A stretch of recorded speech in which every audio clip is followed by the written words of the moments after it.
श्री हमारे बक्सर वाले गुरुदेव तो कहा करते थे, श्री नाभा स्वामी जी ने भक्तमाल ग्रंथ में खुलासा किया है, कलि कुटिल जीव निस्तार हित वाल्मीकि तुलसी भय।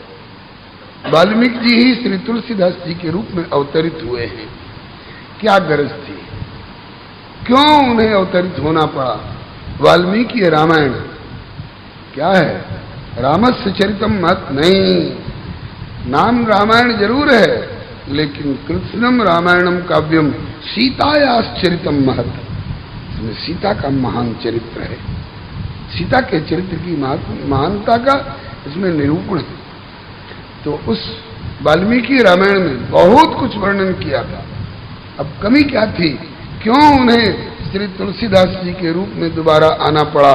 एक तो ये कि संस्कृत भाषा के प्रति यहाँ के फारसी पढ़ने वाले भले तेल बेचना पड़े, नौकरी चाकरी की दृष्टि से पढ़े फारसी फिर भी बेचे तेल, देखो भाई कर्म का खेल। तो उन दिनों में संस्कृतज्ञता का अभाव हो गया था, इसलिए हनुमान जी दुबले होने लगे थे। कथा ही इनकी खुराक है। हनुमान जी ने प्रभु से निवेदन किया, मेरी खुराक कम हो गई है सुलभता में, और मैं इसके बिना दुबला होता जा रहा हूं। आपने कहा था कि कथा मिलती रहेगी, बोले कथा तो बहुत है, कहा कि लेकिन संस्कृत वांग्मय में है, और संस्कृत के जानने वाले लोग अब अकड़े बैठे हैं। इतनी दक्षिणा रोज की तय कर लो, दे सको तो मुझे बुलाओ, और नहीं तो मैं घर रहो। अब पंडित जी आपकी रामायण को दीमक चाट जाएंगी, कहा कि दीमक से चटवा लेंगे, लेकिन जब तक पर्याप्त दक्षिणा नहीं मिलेगी तब तक तुमको नहीं परोसेंगे। तो जनता भी गरीबी का अनुभव कर रही थी।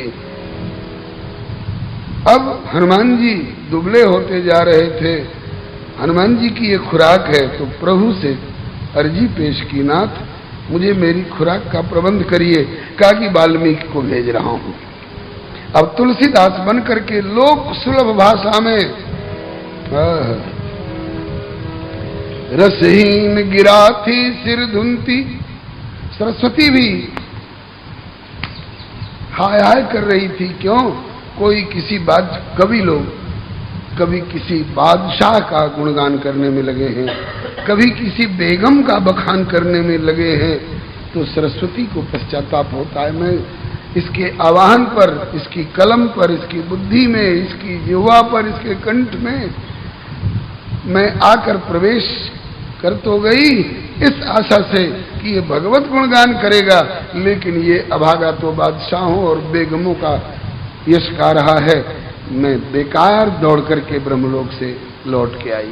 मानस की पंक्ति है, भगति है विधि भवन बिहाई, सुमिरत शारद आवत धाई,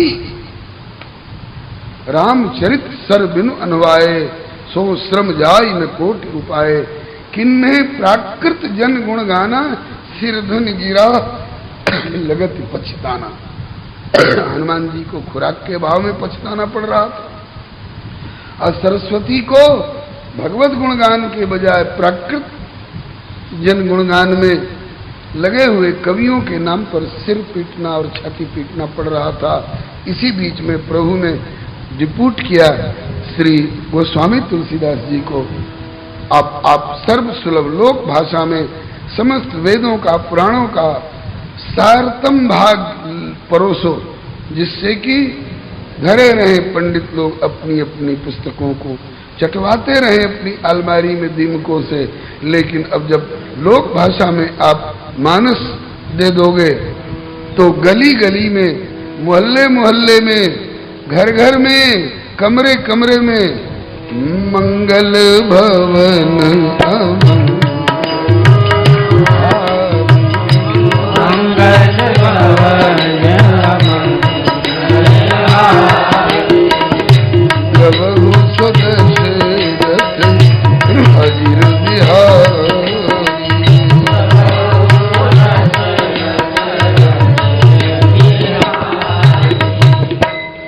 अब तो हनुमान जी को खूब खुराक मिलेगी। लो कितना लोगे, राम नाम की लूट है, लूट सके तो लूट। हनुमान जी लूटने लग गए, समेटने लग गए रस को। तो गोस्वामी तुलसीदास जी के रूप में महर्षि वाल्मीकि को ही आना पड़ा है।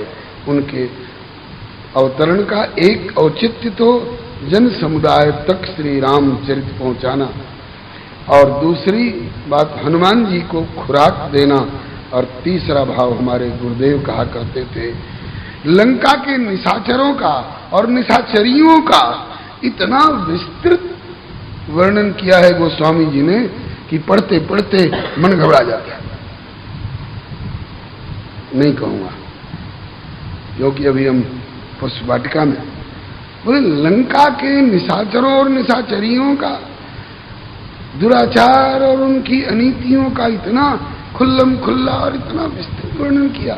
और हमारे मिथिला प्रसंग को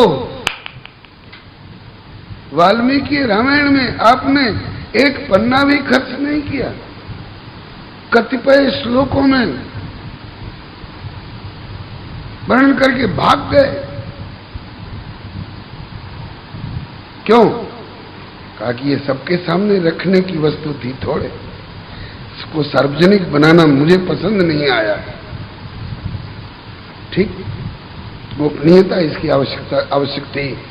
कहा कि अब कलियुग में भले कलियुग अपनी जगह पर अपना तांडव कर रहा हो, फैला रहा हो, लेकिन श्रीमद् भागवत में वर्णन आया है, कलौ खलु भविष्यन्ति नारायण परायणा। कलियुग में भक्तों की भी बाढ़ आएगी। और कब? जब सनातन धर्मावलंबी एक तरफ हाय हाय करते हुए दिखाई पड़ेंगे, सुनते रहोगे कब तलक दर्दे वतन कहानियां, जिंदे चिता में जलमरी 14,000 रानियां। महारानी पद्मिनी के साथ हजारों का जौहर, एक तरफ तो अत्याचार का तांडव और दूसरी तरफ में साहित्यिक जगत के लोग उसका नाम रखे हैं भक्ति काल। भक्ति काल क्यों? मानो कलयुगीय इतिहासांतर्गत वह दिन आया था जब हरिजन की कौन के विमुखों ने हरि गुण गाया। श्री समर्थ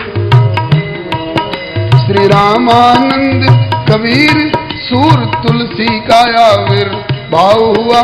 श्री हित हरिवंश चंद्रकृत हरि भक्ति का प्रगट प्रभाव हुआ। श्री रामानुज शंकराचार्य ने भक्ति हेतु तनु धारा। श्री कृष्ण चंद्र ने गौर चंद्र बन भक्ति सुजस विस्तारा। श्री समर्थ गुरु रामदास, श्री समर्थ गुरु रामदास, रैदास दीवानी मीरा जी, नरसी नानक नामदेव ने भक्ति कीर्ति कर दी तारी। नरसी नानक नामदेव ने भक्ति कीर्ति कर दी तारी। इस प्रकार है नारद बाबा, इस प्रकार है देवर्षि हो चुकी सत्य श्री मुखबानी। किंतु आज विपरीत दशा क्यों कलियुग करता मनमानी। इतना संकेत पर्याप्त है। तो उन्हीं दिनों में वाल्मीकि जी से कैफियत पूछी गई, आपने लंका के निशाचर निशाचरियों के विभत्स अश्लील कमरों के वर्णन हनुमान जी के दर्शन के रूप में इतना खुल्लम खुल्ला, इतना विस्तृत वर्णन किया। और सबसे उपेक्षा का पात्र हमारा ये मिथिला प्रसंग ही रहा। बोले कि नहीं नहीं, गोपनीयता बरकरार रखने के लिए गोपनीयम गोपनीयम गोपनीयम प्रयत्नता दत्ते च सिद्ध्यानि स्यात् तस्माद् यत्नेन वोपयेत्। बोले कि उस समय भले अधिकारी नहीं रहे हों सब उसको जानने के लिए, लेकिन अब कलयुग में मानो कलयुगी इतिहासांतर्गत वह दिन आया था जब हरिजन की कौन कहे विमुखों ने हरिगुण गाया था। भक्ति काल है, भक्ति काल में उस समय के भक्ति वैभव को देखकर, भारत के भक्ति वैभव को देख करके और की कौन कहे लोक लोकांतर के लोग छाती पीटने लग गए कि हमारा सतयुग में जन्म क्यों हुआ, हमारा कलयुग में जन्म होता तो हम नरसिंह जी की कीर्तन मंडली में शामिल होते, हम नामदेव को गले लगाते, हम मीराबाई के चरण की धूली सिर से लगाते, क्योंकि कलौ मूल श्लोक है श्रीमद् भागवत का। कृतादिशु प्रजा राजन, श्री परीक्षित जी से कह रहे हैं, श्री सुखदेव जी कह रहे हैं, हे राजन सतयुग आदि युगों की प्रजा, कृतादिशु प्रजा राजन कलौ इच्छन्ति संभव, कलयुग में जन्म लेना पसंद करते हैं, चाहते हैं। हमारे यहाँ प्रभु के यहाँ अर्जी पेश करते हैं कि प्रभु मेरा कलयुग में जन्म देते तो अच्छा। कब? जब अष्टछाप के कवि इस धरती पर हो, सूरदास जी हो, नंददास जी हो, परमानंद दास जी हो, कुंभन दास जी हो, शीत स्वामी हो, श्री कृष्णदास जी हो, श्री विठलनाथ गोस्वामी जी हो, श्रीमद वल्लभाचार्य महाप्रभु जी हो, श्री चैतन्य महाप्रभु जी हो, श्री रूप सनातन भट्ट रघुनाथ, श्री जीव गोपाल भट्टदास रघुनाथ, ये सब हो। उस समय हमारा जन्म इस भारतवर्ष में धरती पर देना प्रभु। कृतादिशु प्रजा राजन कलौ इच्छन्ति संभवम, क्यों? इसलिए कि कलौ खलु भविष्यन्ति नारायण परायणा। इनको हम धाम से धक्का दे दे करके भेजते हैं, चलो धाम का आनंद तो बराबर लेते रहते हो, धरती पर चलो। किस लिए? विमुखों को खींच खींच कर भक्ति मार्ग पर लाने के लिए। कहीं श्री सुदर्शन जी अवतरित हो रहे हैं श्री निम्बारकाचार्य के रूप में, कहीं श्री वैश्वानर प्रभु अवतरित हो रहे हैं श्रीमद वल्लभाचार्य महाप्रभु जी के रूप में, कहीं प्रभु की वंशी अवतरित हो रही है श्री हरिवंश गोस्वामी जी के नाम से, कहीं श्री ललिता जी का अवतार हो रहा है श्री हरिदास स्वामी जी के रूप में। तो ऐसे समय में अब किस दिन के लिए ये गोपनीय बना करके रखे रहोगे? वाल्मीकि जी, आपने आपकी वाल्मीकि रामायण में ये कसर रह गई थी जो आपने मिथिला प्रसंग को संक्षेप कर दिया था। अब मिथिला प्रसंग को प्रचुरता प्रदान करने के लिए, प्राचुर्य पूर्वक वर्णन करने के लिए आपको वाल्मीकि